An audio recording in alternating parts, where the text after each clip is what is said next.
All right. Liam, how you doing, man? Hey, not too bad. Thanks, Steve, for having me today.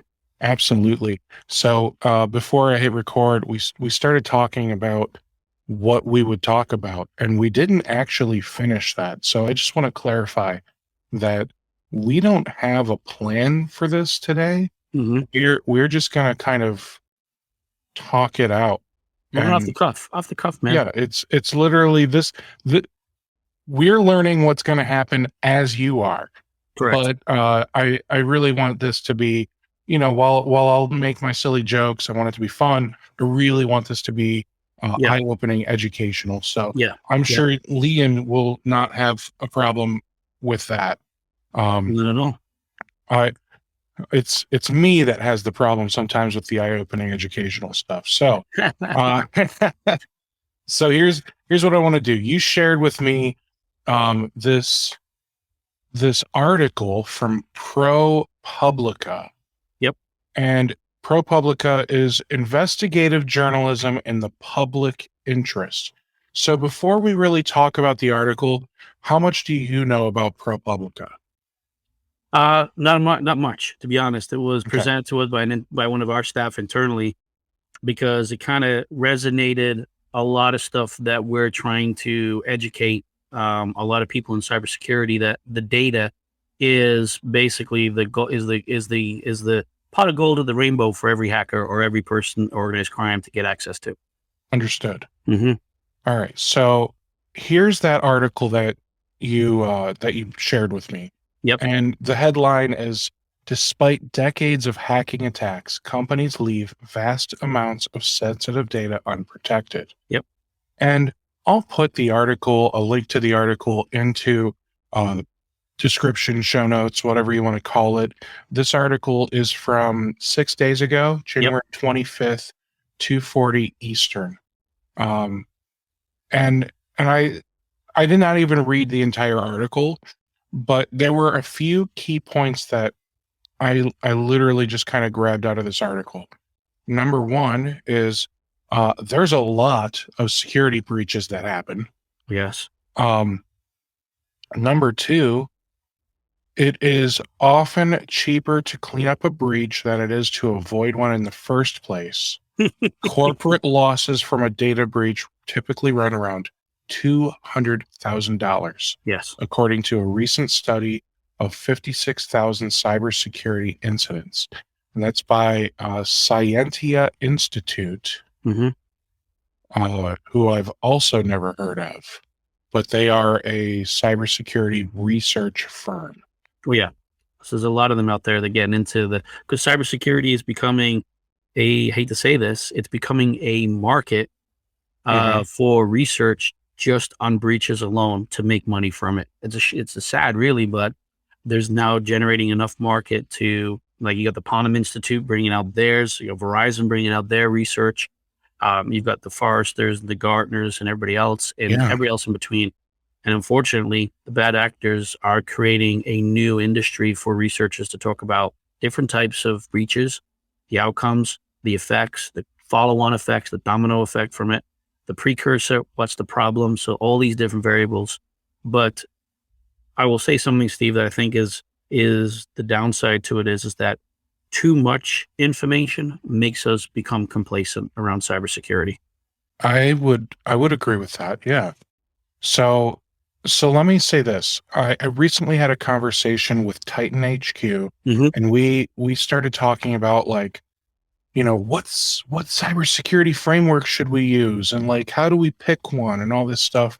And I'm going to say, I don't feel like we landed on a true answer, but you can only accomplish so much in a 1 hour or so interview, right? Oh, absolutely. So let me ask you this. If you sat down with a guy who runs an MSP or says it's an MSP, maybe it's not truly MSP, maybe it's more break fix than he likes to admit. Maybe he just isn't up to date on what he should be doing with cybersecurity. He still thinks he needs a spam filter and Bitdefender, antivirus, and I don't know, DNS filtering, and he thinks he's done. What do you say to this guy? Like, how do you get his mind thinking more like a CISO than an IT guy. Well, and I think the problem lies is that going back many years ago, there was this. I don't know if you've ever heard this statement before. Cybersecurity is a process, not a product. That's right? correct. But in actuality, I've never heard the statement, but it's true. It's true, but in this modern day, it's a combination of both, because you can't implement a process, which means policies and procedure, which could take 6 months. Well, what are you going to utilize in the meantime to reduce or mitigate that risk until you finally got a process in place? Nothing. You're going to rely on technology. You just don't do anything until that's the normal thing we have happen right now. So now we got to start thinking it's a combination of both. So for that person that you're referring to, they refer to what they call the defense in depth, right? They build that trench warfare.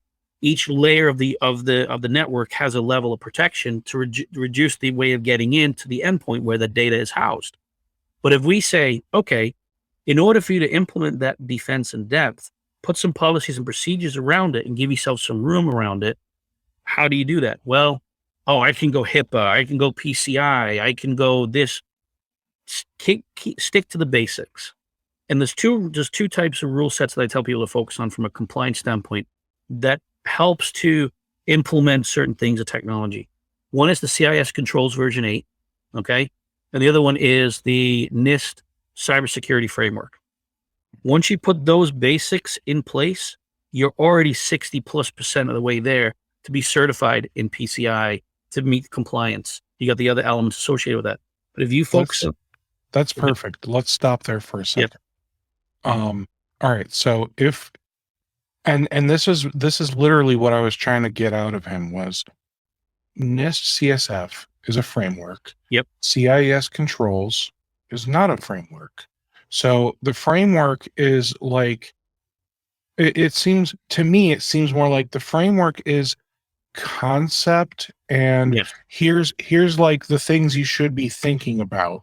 Yeah. While the controls, they've got all these different benchmark files literally telling you, make these changes in 365 and here's why and what it'll do. And that's a combination of both. So, and that's where I think MSPs need to evolve, right? In saying, I'm focused on the traditional elements of MSP, firewall management, patch management, and endpoint protection. Or maybe throw some backups in there as well, right? There's the 4 key elements. They say that's their cybersecurity mindset. But if they take a step out of their comfort zone and either implement, NIST CSF or look at the, CIS Controls version 8, they pretty much know majority of those components or controls without realizing, because they're doing it on a daily basis within those 4 elements. They just need to extend it out a little bit more. And now you're looking at the bigger picture from a cybersecurity standpoint and thinking like a CISO. The problem with CISOs traditionally was they were very administrative orientated. We need CISOs that understand technology and came up from the technology realm and is willing to accept the administrative functions. To me, and I know a lot of people are going to jump on my bandwagon and say that's not a right thing to say about, but I think that's the better CISO in this modern day, is the merger of somebody that understands technology and can bring in process and bring it together. And the MSP has the ability of doing that because you've got your own internal processes, how you do help desk, time to resolve, all these things that you've already got in standards. You just need to say, let's take that same methodology and use that from a security standpoint, cybersecurity, on the do's and don'ts, and then bring the technology. You're already implementing a framework without realizing it. You're just putting another layer on top of that, whether it's NIST CSF or CIS Controls version 8. You're literally almost there already by actually instituting what you're already doing internally, making sure it's going to level 1, goes to level 2, level 3, and the time to respond and all this kind of stuff, so you can prove and build out your KPIs and build out your framework. So MSPs have the backbone without realizing the infrastructure they've already got already. They've got that already in play. And I think stepping forward, that's the next evolution. So Steve, from your standpoint, for you to evolve as from an MSP to a cybersecurity focused MSP, is to bring in those elements into the equation, right? But the downside to it is that are you going to go back to your customer and ask them for more money? 9 times out of 10, the MSP doesn't want to do that because that leaves the door open for them to go and get another MSP coming in and having an opportunity saying, oh, Steve's done a bad job or Liam's done a bad job from his MSP, like they do when they run different tools.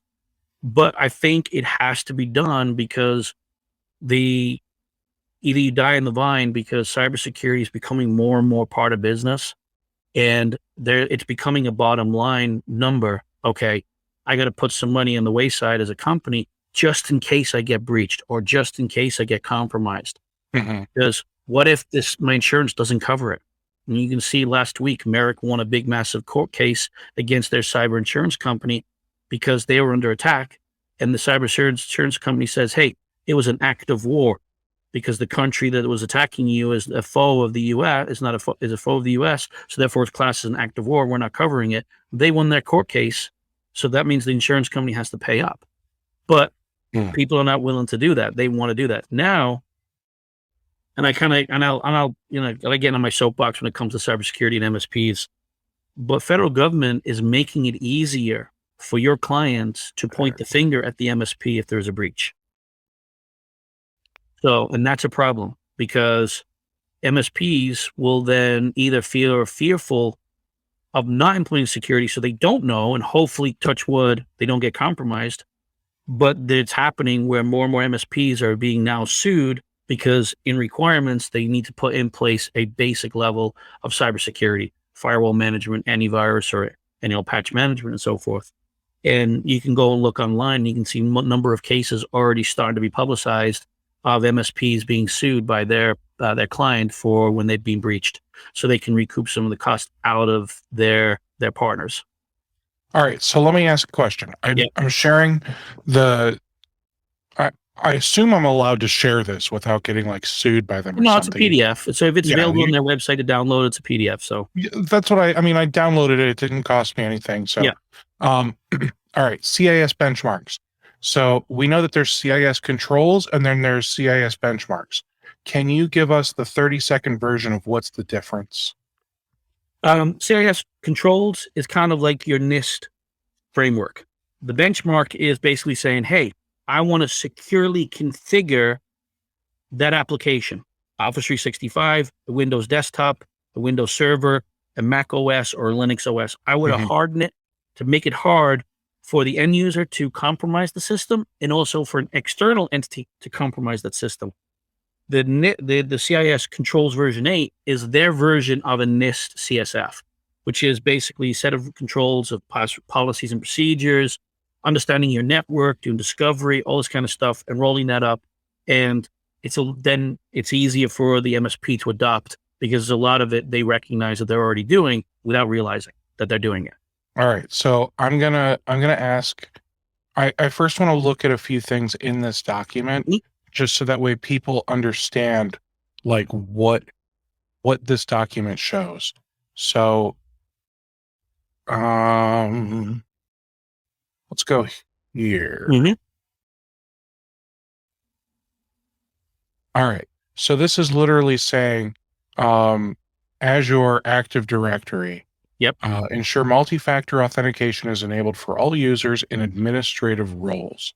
Correct. So anyone with these roles, they're saying that it should have MFA. And here's the reason why. Here's the impact it's going to have. Correct. So they're literally telling you should do it because you're stupid if you don't. That's the rationale. The impact is it's going to be a little harder, you crybaby, but that's because it needs to be done. And then they're showing you where you got to go. And then they'll tell you where to go to configure it. So I don't see, maybe it's because this says automated. So maybe this was a poor one to choose, but they do show you right here. Here is how you verify it. So they literally, they tell you what URL to go to, what buttons to hit. Correct. And here's how you audit that this is done. Correct.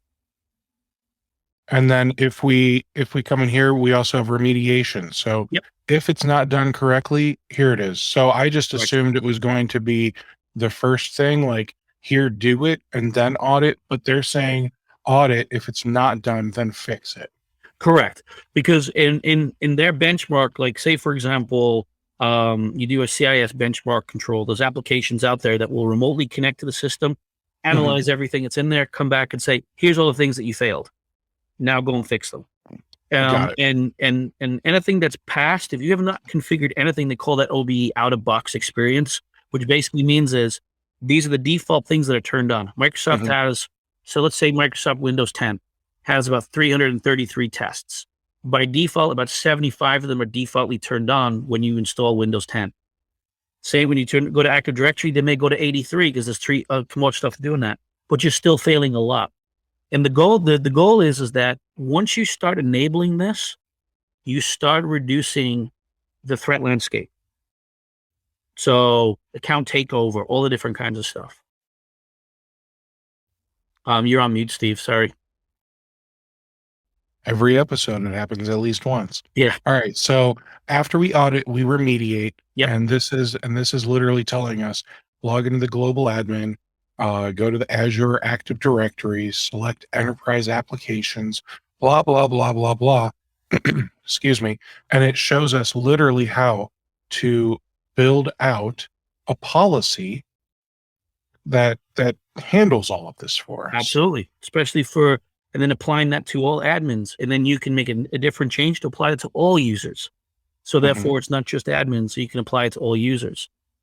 But ultimately, and that's where, and you think about certain things, there's a lot of things when you go through this booklet and you go through each individual step, there's a lot of things that people would do by default because they think it's common sense. A lot of it is common sense. Cybersecurity is common sense, but it's just now formalizing that into a booklet to follow to make sure that you are engaging in those common sense. And if you're not, to tell you that you're not, so you can turn that common sense filter on, right? So in a way. And then, so I know version 7 of CIS Controls, I believe there were like 20 controls. That is correct. Version 8, they're down to 18 controls. That is correct. They kind of combined some and simplified some others. Correct. If I recall correctly, one of the controls on V7 was like MFA for everyone on all user accounts. And version A, it's in a completely different thing. And now they're saying just for administrative accounts. Because they've split that out. You could have it where it's both for administrators and for users. So somewhere else, there's a control, a benchmark item telling me to enable it for users. And for V8, it might still be 16.3, but for V8, they also said for administrators specifically. Yeah, and it could be 16 in VA. It could be 6.7, right? As your control, right? Sure. But the goal is that to get started and understanding that. So that's where that cross reference is, and that's one of the key things I like about the CIS controls is technology is crosswalked to your administrative functions very easily. And then you can implement a tighter security without do I need to hire a security expert?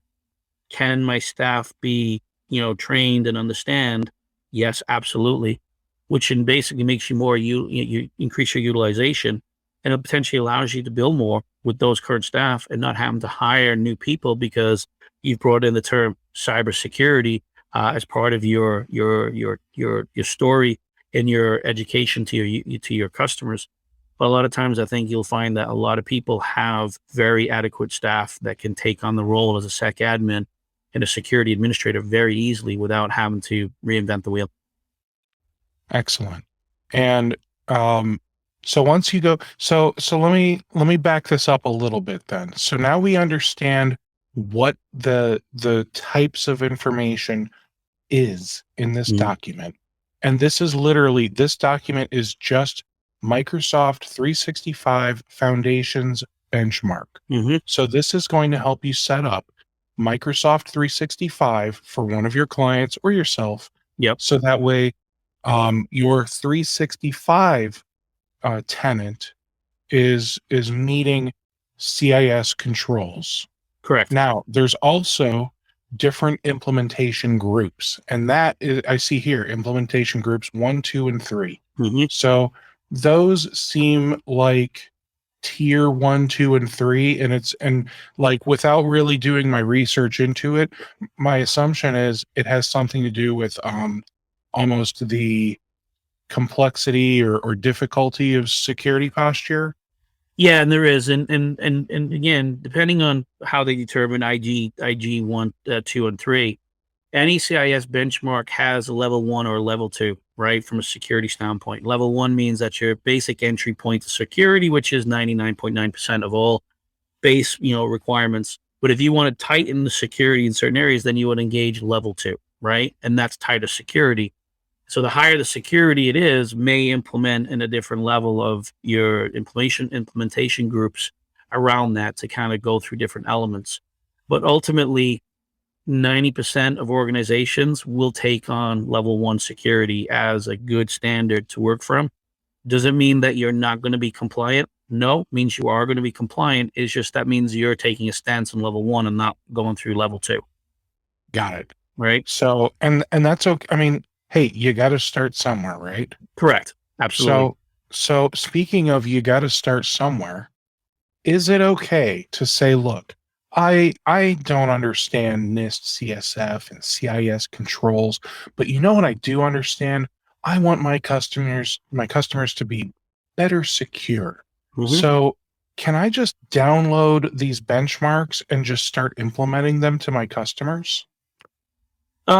Yes, you can, right? But be careful, right? Mhm. Because it can backfire, because you need to make sure when you're reading that, the rationale and the impact. If you don't understand the impact, because you're going cloud, or if you're on-prem or cloud, there could be a major impact if it's a cloud-based system.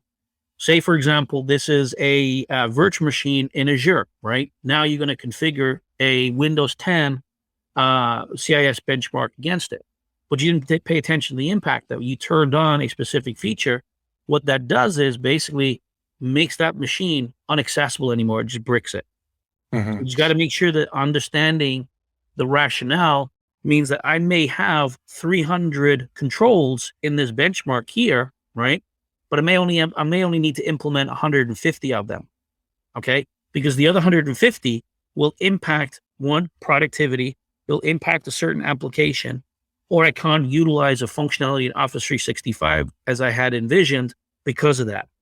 Does that make you less secure? No, it means you're aware of your business and operational, and tying that with to security, rather than security trying to be bolting on to your business and operations, which is where a lot of people make a mistake because they're rushing to bolt on security.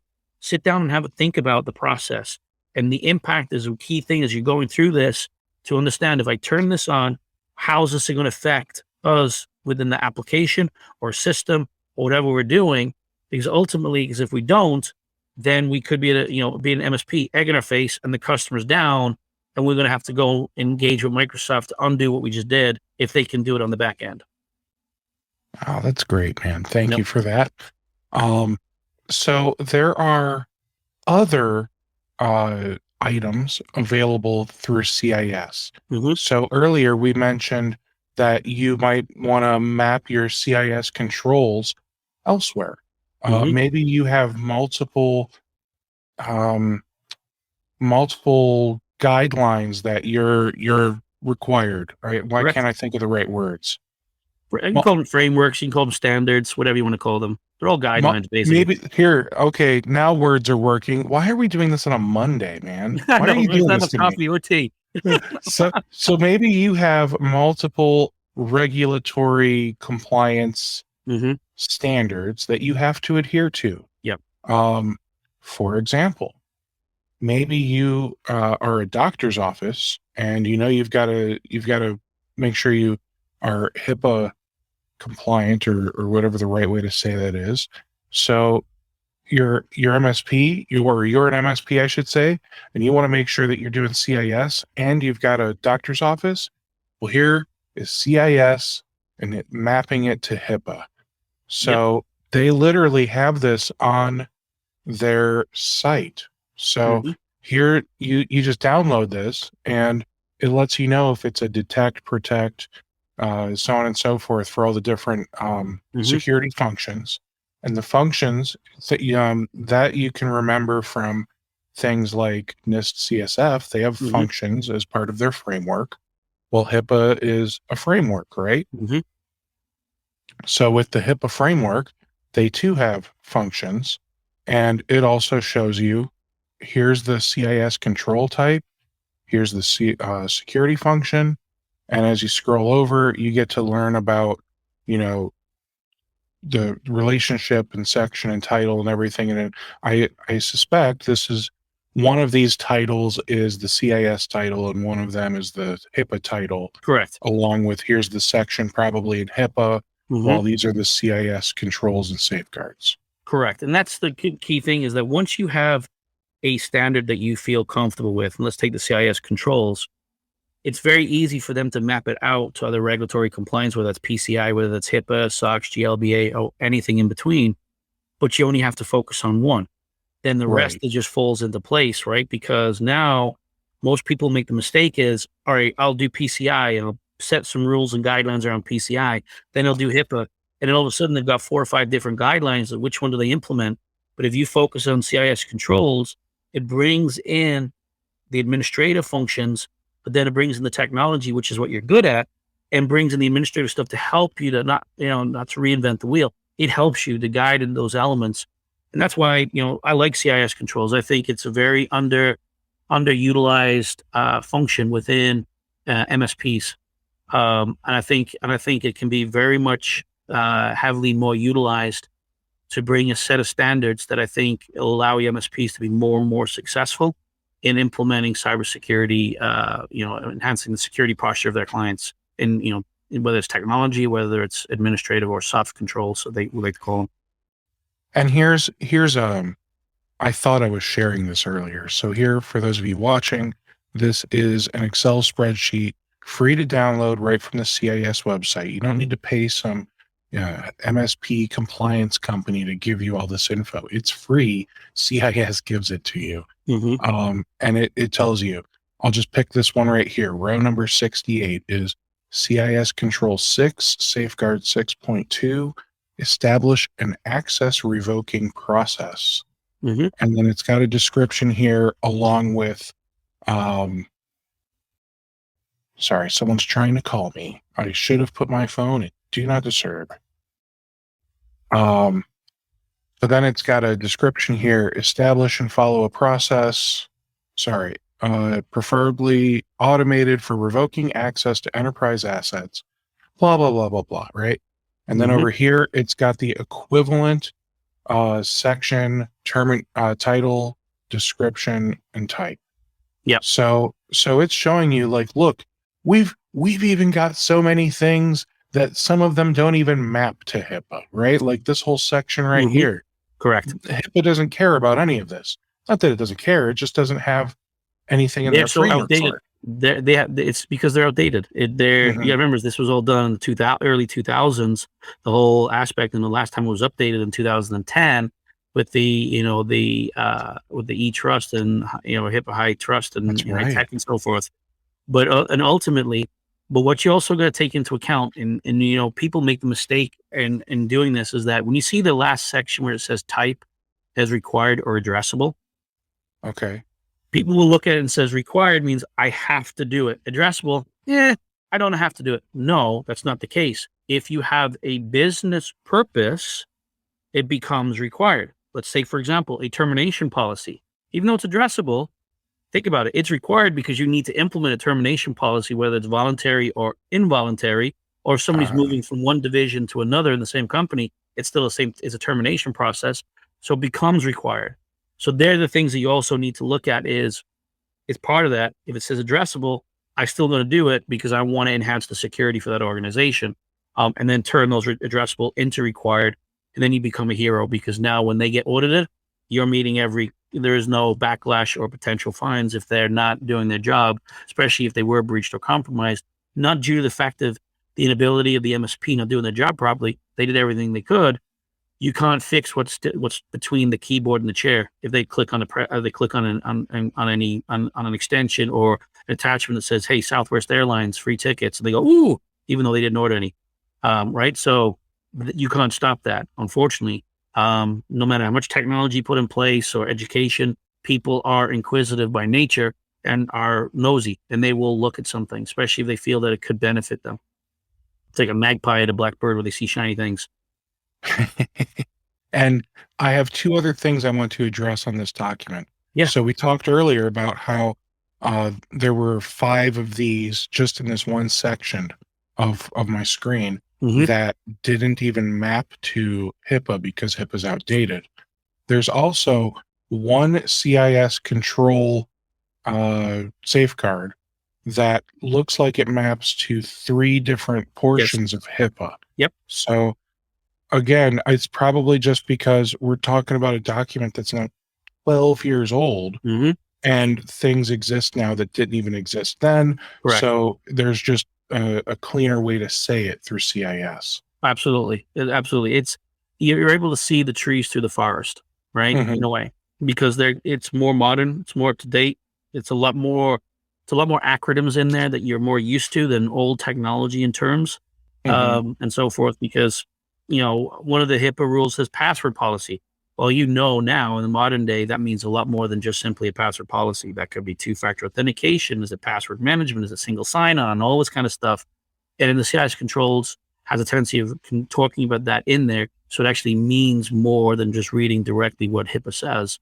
And, as we look at the younger generation, they tend to absorb more of the newer technology faster than us old folks that have been in the industry for a long time, right? Because we've moved up, and even though we think we're engineers, when we sit in front of a keyboard, you still wonder how to spell the word "the" sometimes, and that happens to me a lot. So, but again, I think that MSPs have a lot of work to do. I think a lot of them know that cybersecurity is a major part of their business now. But I just think that they're stuck on how to approach cybersecurity effectively and being cost conscientious, but also not having to open the doors for other potential MSPs to take their business away that shies away, and to be afraid of what could be found that their client could turn around and say, wow, you're supposed to be doing this. What am I paying you for? When we're finding, vulnerabilities, when your SLA says we'll only patch Windows updates or operating system patches, but third-party applications don't get patched. But when you implement a vulnerability management solution, it identifies that you've got 1,000 vulnerabilities in third-party.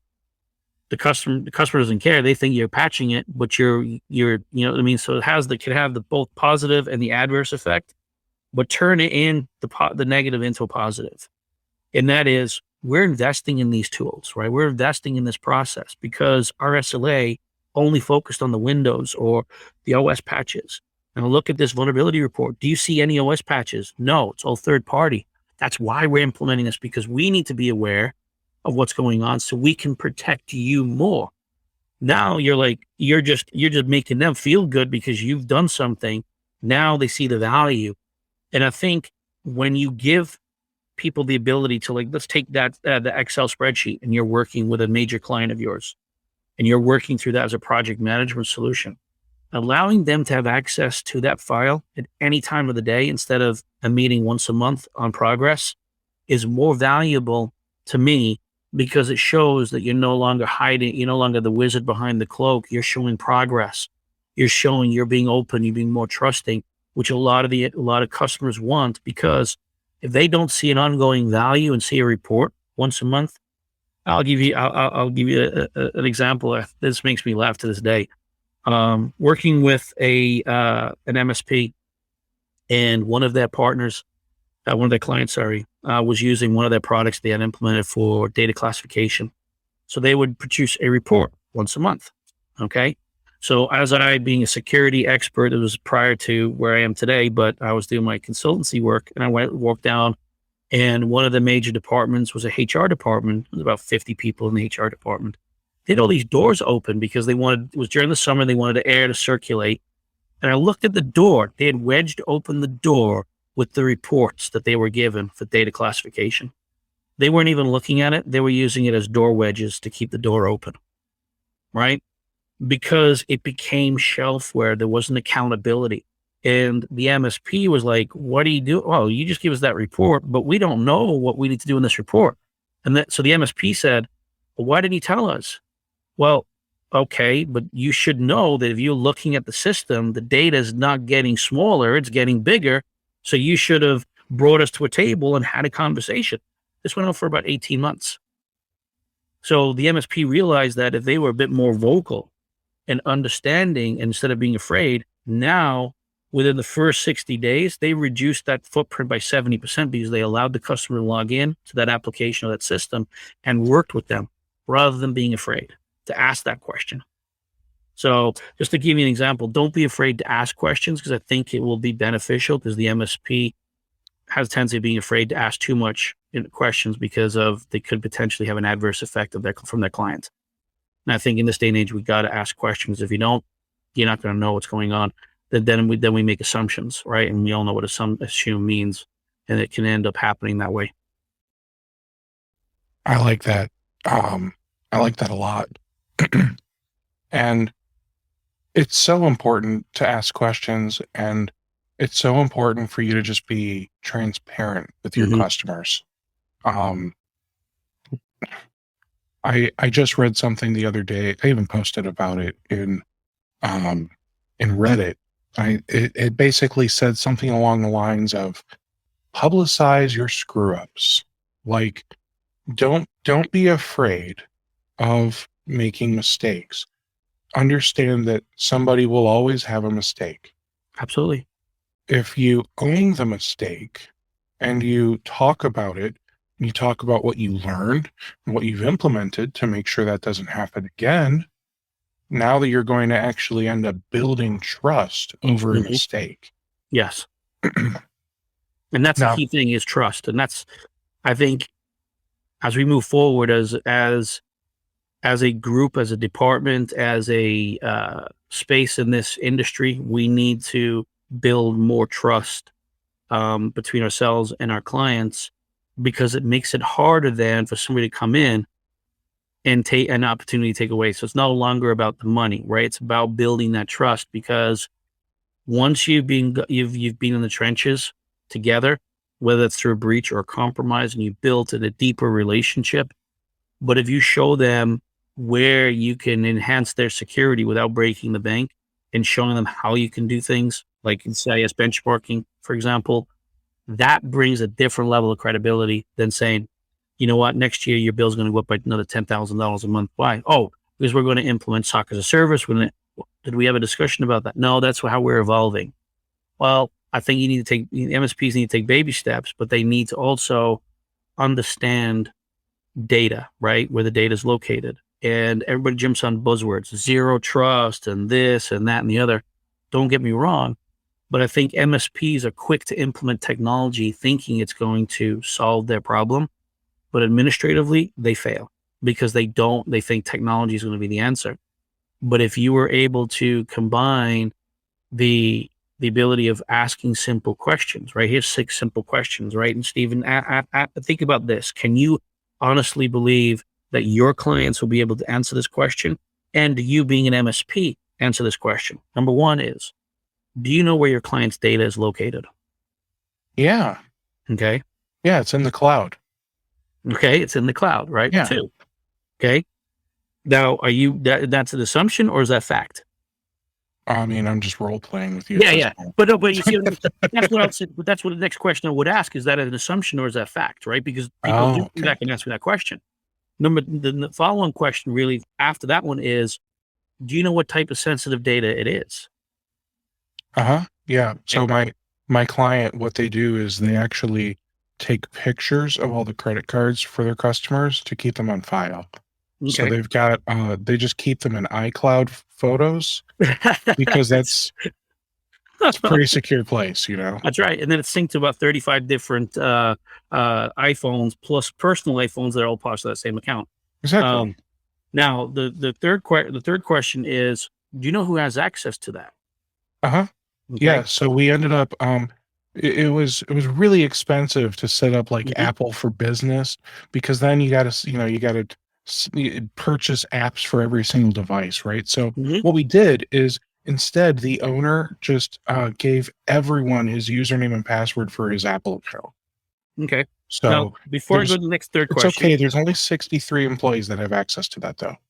Okay. So there you got 63 employees. But I'm acting like an auditor, but getting the Mhm. MSP to think. Now, okay, do you know if that's an email? Those pictures are going to be an email. Oh, for sure. Yeah, we email Okay. them. Sometimes we fax them because that's HIPAA compliant, of course. Okay. So Uh, vaccine is HIPAA compliant. So we have it in cloud storage, iCloud. We have it in email. we It is gonna, also we also have a Facebook group just for the company, and we'll upload the pictures to that Facebook group.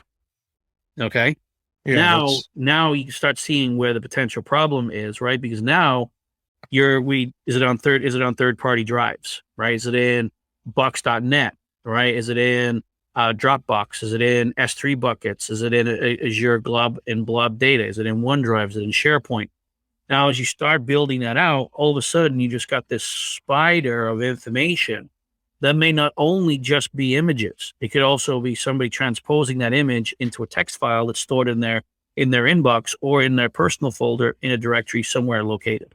Now, the next set of questions is, now that we've kind of compartmentalized and think we know where the data is, let's ask the next question. Mhm. The next set of questions will be is, those systems that house that data, how vulnerable are they? well, I mean, iPhone, iPhotos, whatever you call it. I mean, I think the last leak was, just a few years ago. They've patched everything up by then. It was only Okay. hundreds of celebrity nudes that got leaked. Okay. So then you've got backups on you got workstations, which could be Mhm. Windows, could be servers. You've got your OneDrive. Is it secure? So now all of a sudden you don't know the vulnerability landscape because it goes above and beyond what you originally said, which is the iCloud. Now, Oh, Liam, totally forgot. We've also got a team of developers that also have access to that account. But nothing to really worry about. They're located in Ukraine. there you go. Right. So then the next thing is, those systems that house that data, are they securely configured? Which goes back to the CIS benchmarking. Yeah, we definitely have a secure password. Everyone uses the same Yeah. one. Okay. So And then finally, as you do mitigation and find stuff, are you able to track it and assign accountability? I don't. Why would I do that? Because there is already identification of data, right? So now you see those 6 simple questions, you're already sending out red flags that the MSP is feeling uncomfortable about, because one is, they're assuming because that's what we did as a project, iCloud, we're not looking at it from a security standpoint by saying, where does that data spider to? Who has access to that data? What could be problems with it? Is it the people from previous employees and new employees still have access to that data, especially if it's an iCloud account? Did we clean it up? Did we go through that process? Are they on these servers and Of course are they not. We vulnerable? tell them. We make it very clear. Stop using this account when we let them go. There you go. But they don't do that. So, Of course they do. but we just make that assumption. We assume that they do, right? They pinky swore with me. But you think about it. So look at it from that perspective, Steve. So you already, in the back of your mind, you're trying to answer the question Mhm. correctly rather than thinking it through, saying, hey, here's an opportunity for us to change, an opportunity to find out where that data is, because I don't want to be involved in a breach or compromise.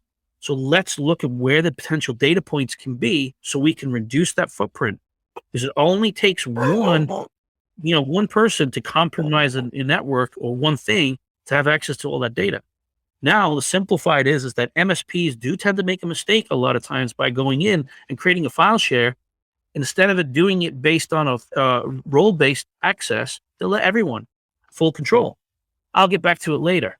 And then it never gets back to it. So it just compounds. That folder just gets bigger and bigger and bigger with data that has sensitive data, but everyone has access to it. So these are things that we go through because ultimately that data is the treasure trove for any bad actor, whether they want to hold it for ransom, hold it hostage, or exfil it to sell on the dark web. There's a value associated with that data. Then you build your security concentric rings around that data to protect it, which is your defense in depth and bringing those technologies in. But your administrative functions is Steve, you find sensitive data, what's going to end up happening, MSPs will think, Steve, it's your job to clean it up for me. I'm your customer. No. You're only the custodian of that data. You're not the owner. I'm the owner of that data. So you're going to say, Liam, here's the data that we discovered. Let us know what you want to do with that data. Delete it, encrypt it, remove it, because that data is 20 years old. Do you need credit card information from 20 years ago? No. Let's get rid of it. Are you PCI compliant around that data? Should you be storing it? No, we shouldn't be storing it. Let's get rid of it completely so we don't have that footprint. So these are the things that we need to start, being not afraid of asking questions and taking our organization to the next level. And some people may feel afraid. That's why they go to the 20, the PAX8 and other elements or 7-figure MSP or anything of that nature to help them to overcome those internal, issues because they don't feel they don't have the caliber. But like you went through earlier, you could quite easily see that you have enough knowledge to actually take on the responsibility as a cybersecurity person by CIS Controls, and marrying that to technology and then back to process is a very easy thing to do. That if you did a month rollout, within your organization, you could pick a customer, let's work on that customer and see how easy it is to implement that and create a cookie cutter process to implement to all your customers. And it's a very easy thing to do. And so I want to get back to this document because there's one other thing I want to talk about. And so we were talking about CIS controls. We were looking at the V8 controls, and then we started looking at CIS controls version 8 mapping to HIPAA. Yep. And in this document, the thing that excites me the most, as weird as this sounds, is they have a tab called Unmapped. And in this tab, the very last tab down at the bottom here, it's telling you all of the HIPAA controls, or whatever they are, that CIS does not address. Correct. And how cool is it? Like, if you just said, all right, I've built out CIS. I know that if I do these 362 things for each and every one of my clients, they'll be compliant with CIS controls. And I also know that if I do all of those 362 things, I only have a handful, like literally, what is this? 12 items. Yeah. That's not a scary number. No, it's not. Not at all. It's really, and some of these items seem silly to me. So like media reuse, implement procedures for removal of electronic protected health information from media before the media are made available for reuse. Yeah. I mean, that literally sounds as simple as saying, I'm going to make work instruction or SOP or whatever that says, before we reuse any hard drives, we'll do a DOD erase on the thing or something along those lines. Now you see how you're bringing technology into a process without even realizing that the media reuse is a data destruction plan. Like you said, I either smash it with a hammer, bring it to the gun range, I either get a big massive magnet, or I use D-band to do a DOD erase, right? Right. Sanction policy, that's not your control. That's a HR control, because that's basically saying, hey, if I violate this policy, what's going to happen to me? Am I going to get terminated? Am I going to get, suspended for a couple of weeks with no pay because of me violating a policy? So you can see now, it is, once you get down to the nuts and bolts of it, it's not that hard at all. It's just getting past that fear. It's kind of like the writer's block, right? When you're sitting down in front of a typewriter or a keyboard, you're like, I got to write an essay. The first couple of hours, you got writer's block. That's the same thing here, because it's the fear of what am I going to write? How do I going to do this?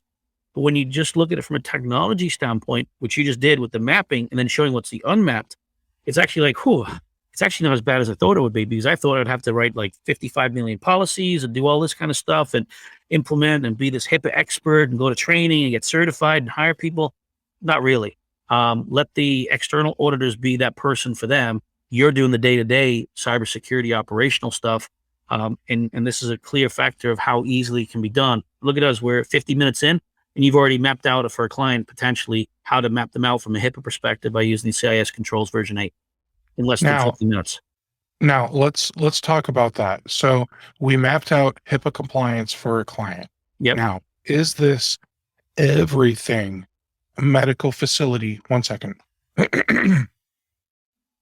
Sorry, I just needed to clear my throat. Is this everything a medical facility needs to do for HIPAA compliance? Absolutely. Or is it just everything from a technology standpoint? It's a combination of both, right? Because even in the controls, it's going to say, hey, do you have a password policy, this policy, that policy? CIS will also ask for that as well.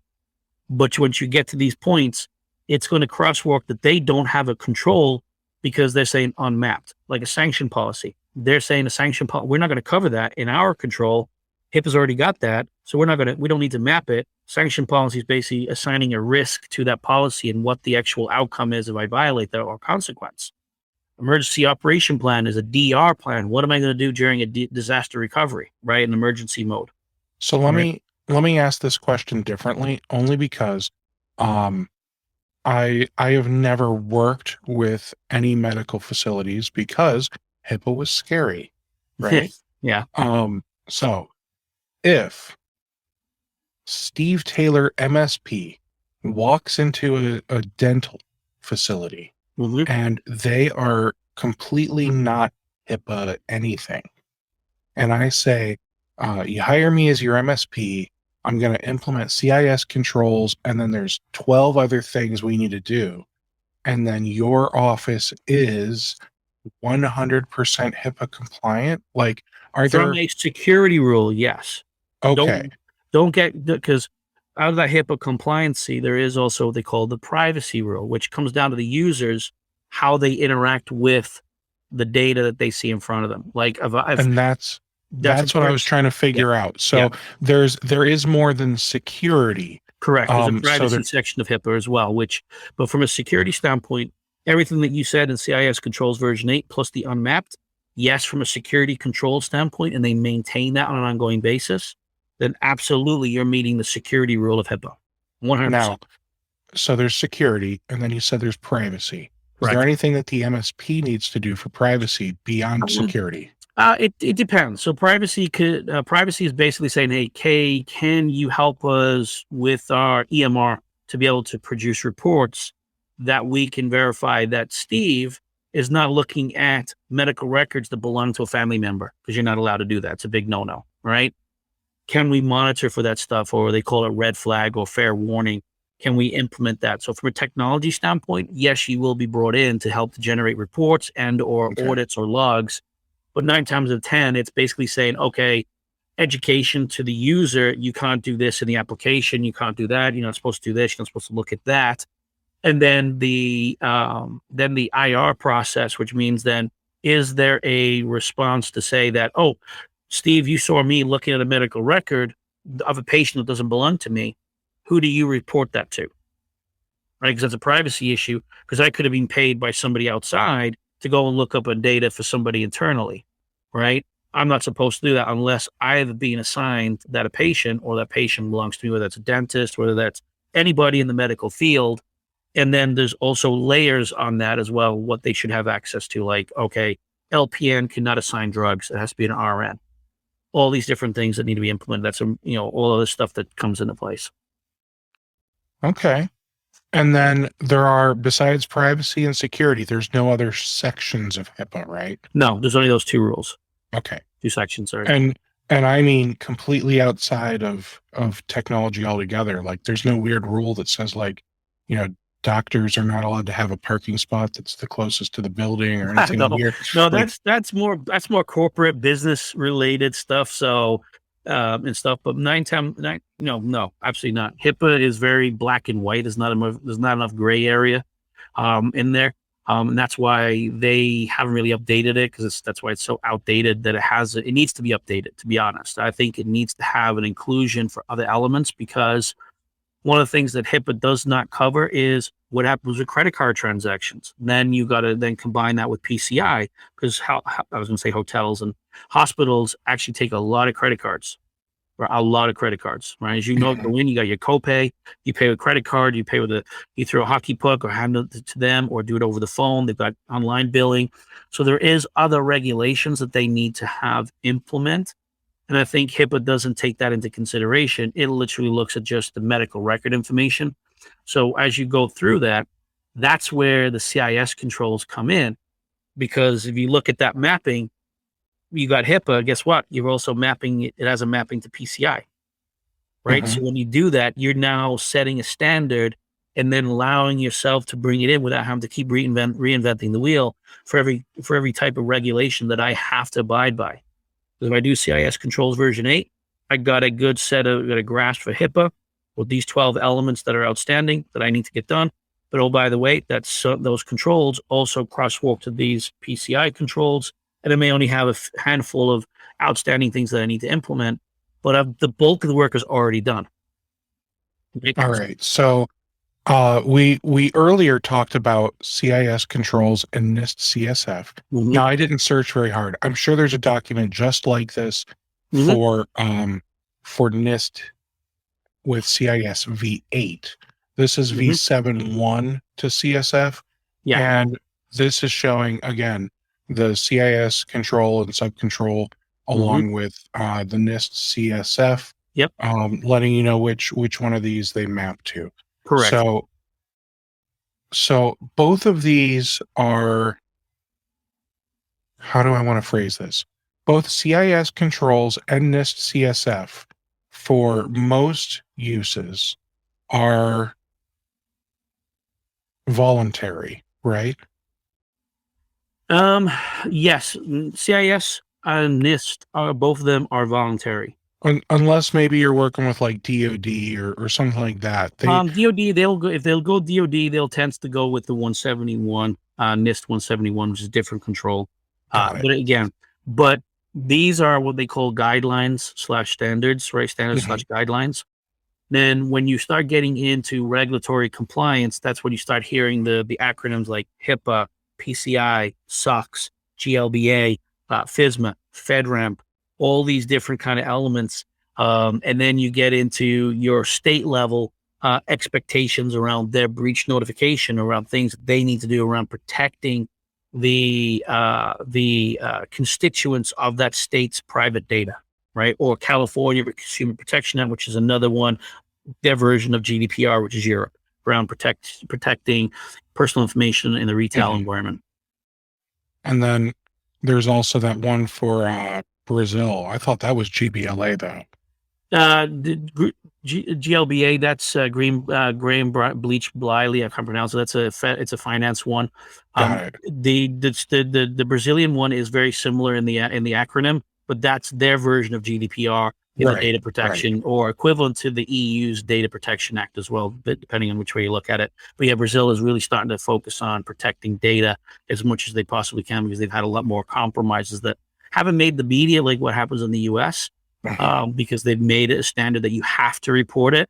And once it gets reported, it becomes, you got the freedom of information, and a lot of the databases actually pick up on that. And you can go and look at, I think it's Privacy House or something of that nature. They have they call the breach database, and they go back years of all the different types of breaches that are out there that you can see that are very well known.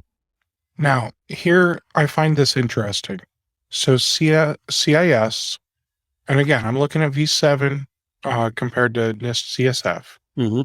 I see some CIS controls that are not mapped to NIST, which means some of these feel like they're above and beyond. Correct. And then I don't see a tab for unmapped. Which means that there isn't anything unmapped. They've covered everything. So this leads me to believe CIS is more comprehensive than NIST.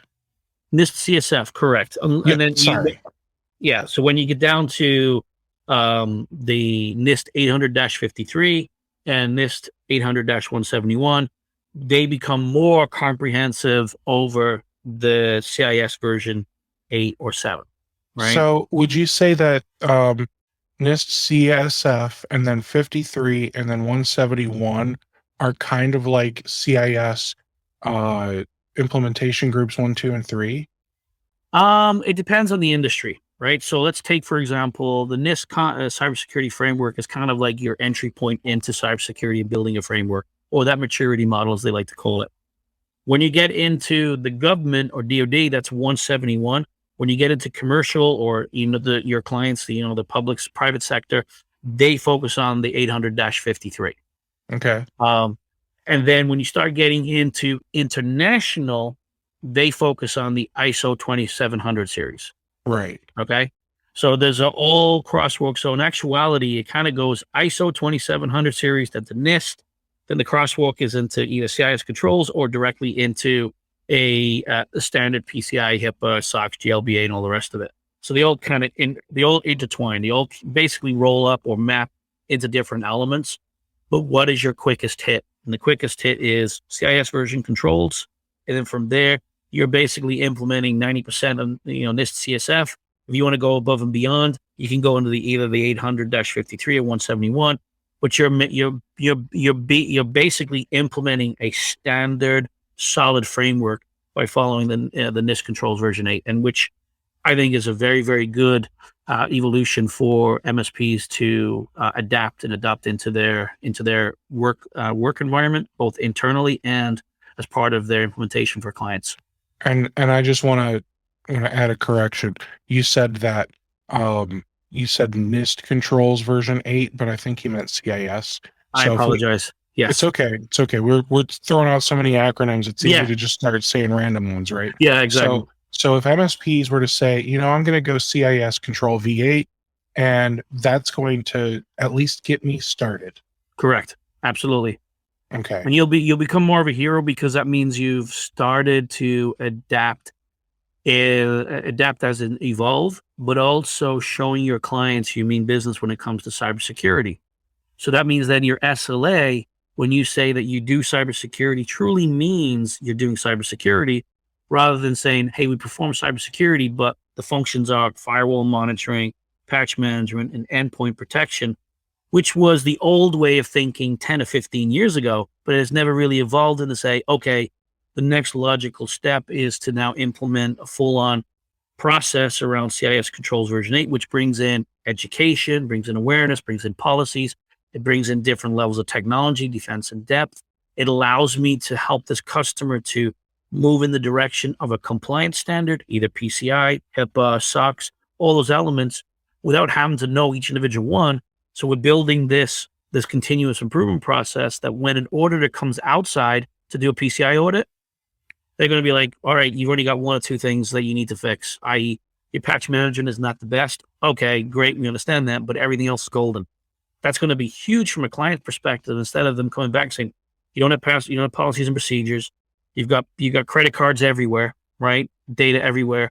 You're not controlling that. So therefore, we could either suspend your credit card transaction capability because we find that you're in major violation, or you have to clean it up. You're going to get a fine. All right. So, but if it's on the HIPAA side of things, you'll automatically get fined potentially for every ruling up to $50,000. I think, if I'm not mistaken, of a fine. And depending on the number of the fines they have, you could be in millions of dollars of fines, and especially if there was a breach. And then they discover that you were negligent on implementing,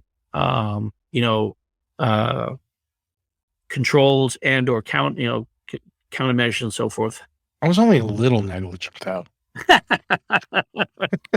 They don't care. They don't care. And then you got to take the civil aspect, because then if it goes to the state, they can also then apply fines on top of you, because if they find that constitute. So let's say, for example, New York, you could have people from Massachusetts and Connecticut and PA, and here, and you're housing that data. If you're compromised or breached in your healthcare facility, guess what? Now you've got to declare that those individual states, and they may end up having to do an investigation to find out, are we going to fine you for negligence?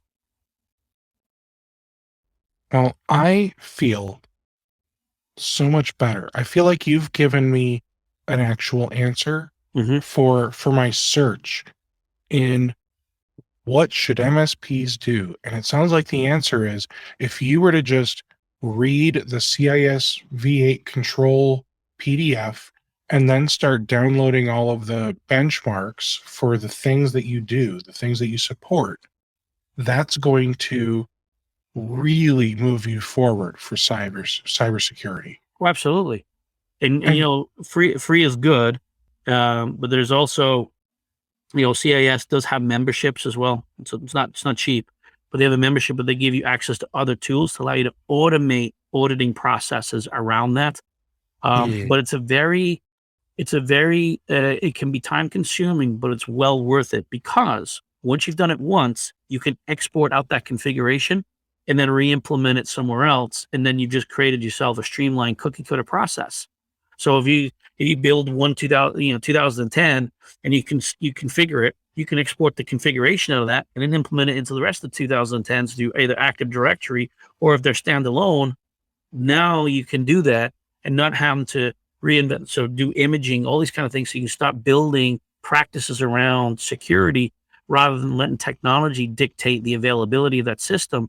Because at the end of the day, you want that system to last as long as it possibly can, because you can't afford for it to keep going down for breach or compromise, because that just eats into your margin. And now you got to make sure it's available. And the only way to do that is to bring in confidentiality and the integrity of that data or that system to make sure that it stays up. Thank you so much for all of that, Liam. I've learned so much. Now, Liam, you are with Cyrisma, which is the coolest portmanteau I have ever seen. What's it mean, man? So it's a acronym, and it stands for Cyber Risk Information Security Management Accountability, or as my brother likes to call it, Cyber Risk Management. Yeah. See, when I see Cyrisma, I even see Cyber Risk Management. Yeah. Somewhere on your company website, I thought I saw that. Yep. So yep. It just made me assume that that's what Cyrisma meant. Yeah. So it actually has a different meaning, but my wife thinks it's an FDA drug, so she's just waiting for the side effects to come out. Right. Well, so if it lasts for longer than 3 hours, you should probably see a medical professional. That's right. I was going to say something, but I better not, because my wife said one thing and I started laughing. All right. So let's look at your website for me. You got a few more minutes, right? Sure. Absolutely. Okay. So let's look at your website. Wrong button. There we go. Heyo. So I remember I teased you about saying that we detect Log4j, but that is why. Why do you have that here? The reason being is because we get constantly asked all the time, do you detect Log4j? So instead of asking the question, we actually just put it right on the webpage. Normally we don't do that. We just did it this time. We detect Log4j, click here. So basically it was kind of like for us to just put it out there for people to stop asking us that question. Got it. So, hey, there's nothing wrong with getting sick of people asking the same question over and over, man. Sure. So don't worry about that. So talk to me. This thing, cybersecurity SaaS solution, manage cyber risk without impacting your time, money, and people. Correct. So how does it work? Is it going to make me NIST CSF compliant? Yes, it can. From a technical perspective, absolutely. Also CIS Controls version 8, PCI, and HIPAA, all in one foul swoop. And how it does that is basically it's a single pane of glass, and we allow you to consolidate applications into one interface. So what do we do? So from this product or this platform, you can actually discover data, where it's located, what type of sensitive data, and who has access to it. We also discover your vulnerability landscape and provide you the task that you need to mitigate that. We provide secure baseline, so you can actually do CIS benchmarking or hardening from an automated process. We also look at it from a standpoint is how do we roll that up into an overall risk dashboard, so you can see where you were in the past, where you are today, and where you are in the future from a configuration standpoint. So your customers, your clients, or stakeholders will know exactly what they have to do to enhance their security within their environment. So this kind of things right here: discover your data, find vulnerabilities, fortify configuration. We have host integrity, and then manage, and we can assign mitigation plans as well. We are also going to be rolling out here very shortly is dark web monitoring, because every person should have the ability to perform dark web monitoring without any additional cost, especially for their clients. And the reason being is because you don't know if you've been compromised, right? We're going to tell you that you've got risks, It's up to you if you want to fix them or not. If you don't, you want another way of finding out if somebody able to compromise the data. Because what if they did an account takeover, right? They compromise your Office 365. We'll be able to tell you that through that email, through our interface. It all rolls up. And it's a nice thing because it actually allows your clients to log in. So you don't have that wizard behind the cloak. No more pieces of paper being stuck in and wedged open the door kind of scenario report wise. So it gives you, builds on that trust. And it's cost effective. Ultimately, our goal is to bring simplicity back to cybersecurity, also make it affordable, and also make it accessible as part of that process. And we're very passionate about cybersecurity, as you can tell. I like talking about our product, but I also like talking about cybersecurity in generalities. But I think from our product itself is starting to gain traction in the MSP space. And MSSP space as well, because it allows for organizations to really, truly see what we're doing within this product. And this test drive is available if anybody wants to do that. But again, that was a little selfish plug there. But I like the product. I've been on your side of the fence. I understand what it means how do I implement security without it breaking the bank and costing a lot of money, which it does. And how can I have a rev gen tool that allows me to generate revenue? And one of the analogies of one of our partners said is that, Liam, your product is kind of like a car leaving the dealership. We're not going to make much money on it, but we can make a lot of money for all the services that we can surround it. Tabletop sessions, virtual CISO, patch management, vulnerability management, data classification, all the different elements that we normally weren't able to do. We can start doing now internally and building up that next level of net new revenue that we didn't have before. I like this. So what does this thing cost?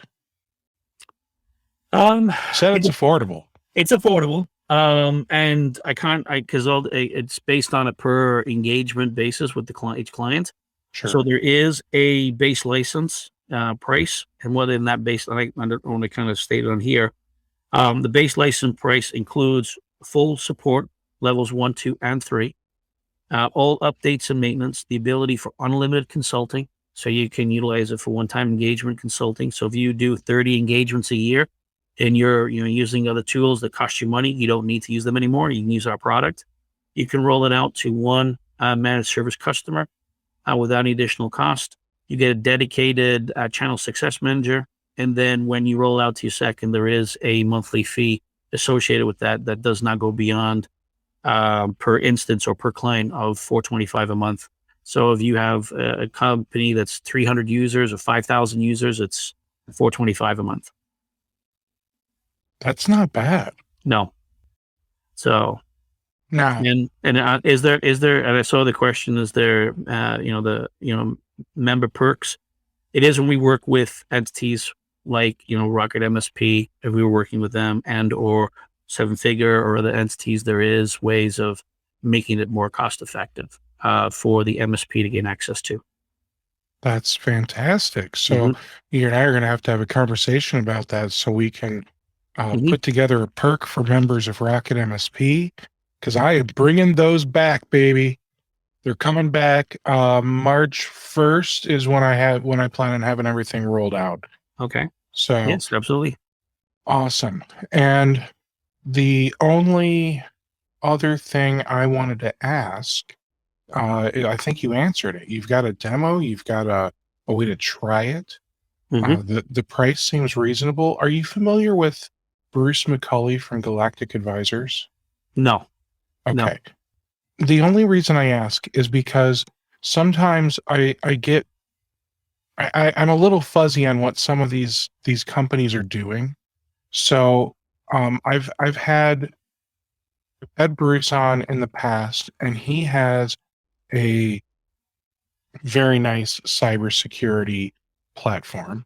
And I was just wondering if your platform is like similar competitive type of thing, or if you two would complement each other.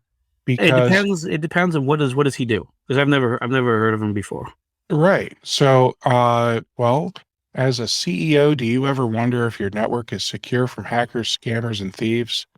Like it seems like he's offering very similar type stuff. Okay.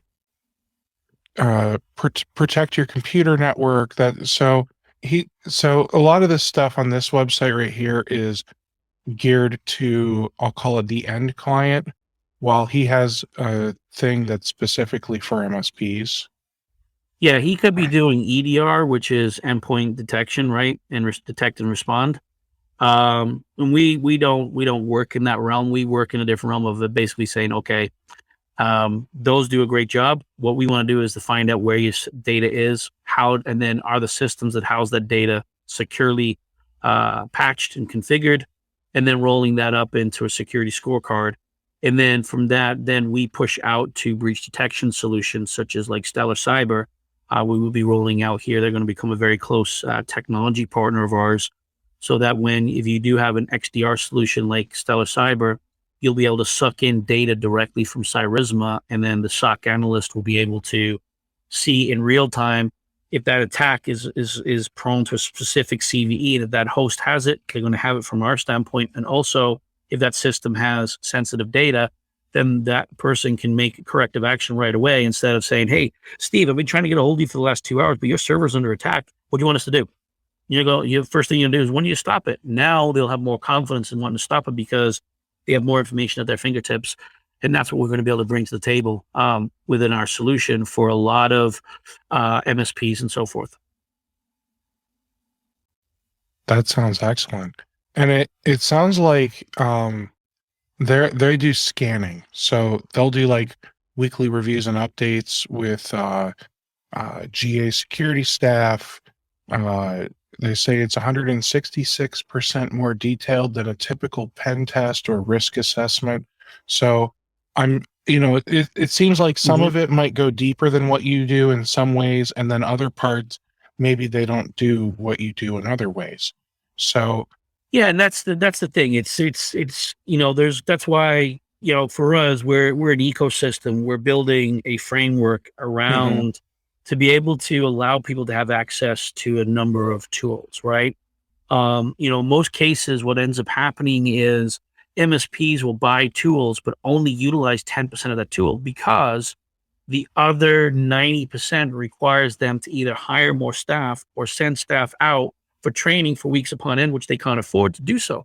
So we decided to say, well, why don't we build the 10% that every MSP needs for the different functions of our product, build it in so they can straight away take advantage of the staff and take them from 70% utilization to 80%.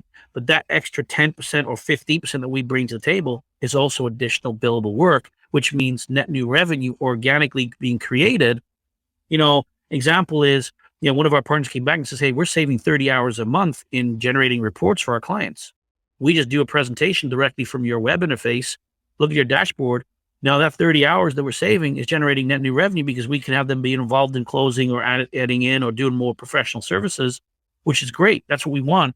Not only an ROI tool, but also a rev gen tool to be able to do that. And that's what we want to bring to the table.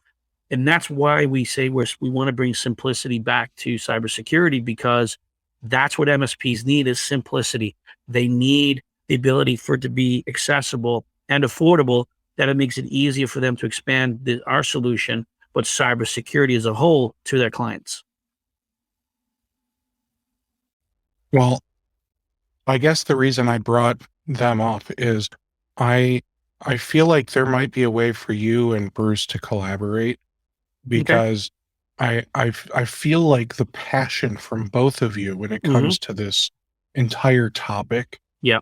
And I don't know how that collaboration would work or what it looks like. I feel like you two need to meet and talk. Yeah. So I'm going to see if I can facilitate that for you. Sure. Thanks so much for doing this, man. I learned a lot. And while I know that we're not all going to be perfect cybersecurity experts after this conversation and after implementing CIS V8, we're going to be so much better than we were. Yeah. It's just taking that next step. And that's part of evolving. And I think once you take that first step, it's you're realizing that it's a lot easier than they thought. A lot of people think it is. And the thing that I like about CIS is that they have the benchmarks. Yes. NIST CSF doesn't seem to have the benchmarks. They have their own kind of benchmarks. They call them DISA STIG, but it's really more for if you're DOD or federal government, you got to know what mission control is, top secret to confidential to private to public. That comes a little difficult, whereas CIS is a simple level 1 or level 2. Which one do you want to go? Level 1 means I'm in heightened my security, but if I go level 2, it's tightened even more that, I may not need to do that. So, but at the end of the day, whatever you feel comfortable with is going to basically move the needle further along than you've ever done before because you're willing to take that leap of faith. Well, I can't wait to have another conversation with you about this stuff. Yep. And maybe digging even deeper into CIS and kind of going beyond the first steps. Yep, absolutely. Awesome. Well, thanks again for coming on, and we will talk soon. I appreciate it. Thanks, Steve.